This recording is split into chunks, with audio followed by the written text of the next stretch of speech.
আসলে স্বীকৃতি স্বরূপ। তো যখন অনেকদিন পর অ্যাওয়ার্ড পাই সেই কাজের জন্য, তো আবার একটু নস্টালজিয়া কাজ করে। সবাই তো আসলে কাজের একটা স্বীকৃতি চায়, তাহলে মানে সেক্ষেত্রে অ্যাওয়ার্ড একটা আসলে স্বীকৃতি স্বরূপ। টানা সপ্তমবারের মতো বেস্ট টিস্যু পেপার ব্র্যান্ড হিসেবে স্বীকৃতি পেয়েছে বসুন্ধরা টিস্যু। তুফান খুবই স্পেশাল একটা কাজ, কারণ দর্শকদের কাছ থেকে দারুণ সাড়া পেয়েছিলাম।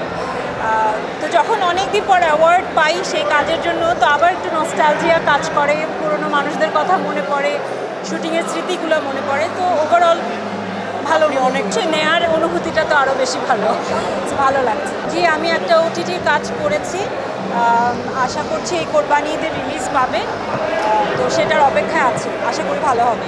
না, ওভাবে আসলে ভাইয়া আমি অত চিন্তা করি না বা ভাবি না, বাট দর্শকদের অনেক ভালোবাসা পাই সবসময়। যখনই যেখানে যাই বুঝতে পারি যে মানুষ কথা বলতে চাইছে বা তুফানের কথা বলছে, যে তারা সিনেমাটা দেখেছে এবং তাদের আমার কাজ ভালো লেগেছে, ওটা শুনতে পাই। হ্যাঁ।